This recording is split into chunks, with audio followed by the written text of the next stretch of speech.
Folks, what's up? This is Michael.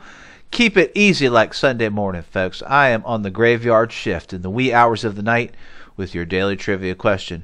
Once again, and I hope this is a day of rest for you. Absolutely, because you all deserve it. So the answer to the previous trivia question was Tiananmen Square. So Tiananmen Square, a little bit of history here, is a 109-acre city square area in the center of Beijing, China. It has been the site of several important events in Chinese history. Now, the world, however, knows Tiananmen Square as the site of a 1989 protest that quickly turned into a massacre that ended with a horrible military crackdown. So let's flash back to the 1980s. China's going through huge changes during this era, during this decade, if you will. The ruling Communist Party began to allow private companies, foreign investments, different ways to boost the economy. They're looking into these things. They're kind of trying to open up the doors a little bit. So this brought a lot of corruption, as you can imagine. Usually when people are given a little bit of democracy in this manner,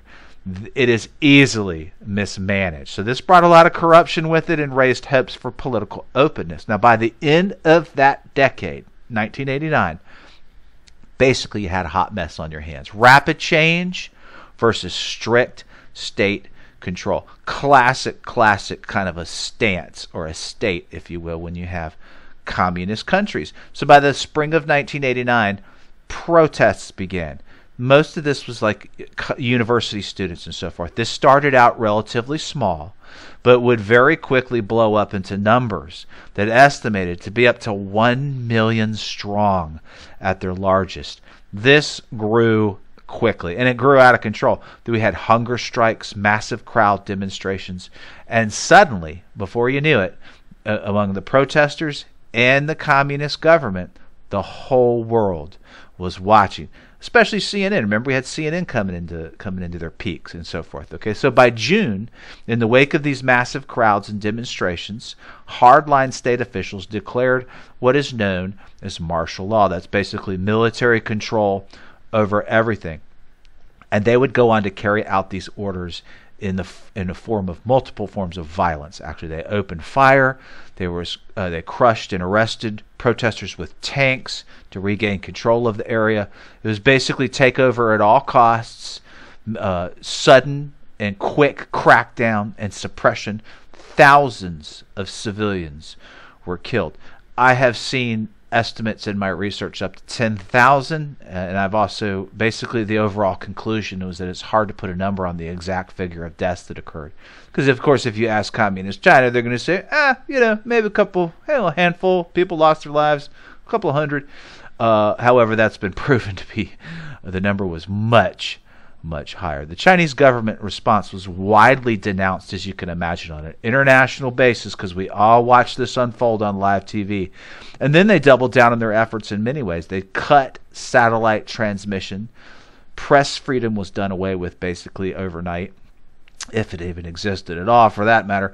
And sympathizers to the cause were, quote unquote, disappeared. They were suddenly removed quickly from their posts and just, vanished, if you will.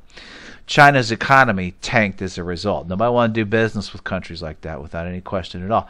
Now, here's a geek factoid, cool geek factoid. The Tiananmen Square massacre event produced one of the most iconic photos of the 20th century. And this, of course, what I'm making reference to and speaking about is a lone protester who brought a line of tanks to a halt, standing in front of the tanks. He was known as history, went down in history as Tank Man. I have a copy of this poster, I want you to know. I've had it since the mid to late 90s, and I hang it in every place I've ever lived at. A poster of Tank Man hangs in my living room, or my study, rather. Definitely, always.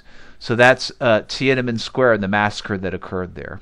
Tiananmen Square continues to have difficulties in this manner of rapid change and freedom and strict state control, if you will. They are in the news often, Beijing in particular, recently, about COVID crackdowns and being confined to massive multiple apartment complexes and not having anywhere to go and running out of food.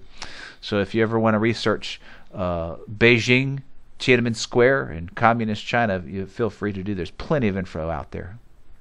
All right, folks, brand new week. First day of the week, Sunday morning. Brand new trivia question for May 15th. On this day in 1800, President John Adams orders the federal government to pack its bags and set up shop in the nation's new capital in Washington, D.C. We all know that. This was immediately after Congress adjourned its last meeting in this city. Have a good Sunday, folks.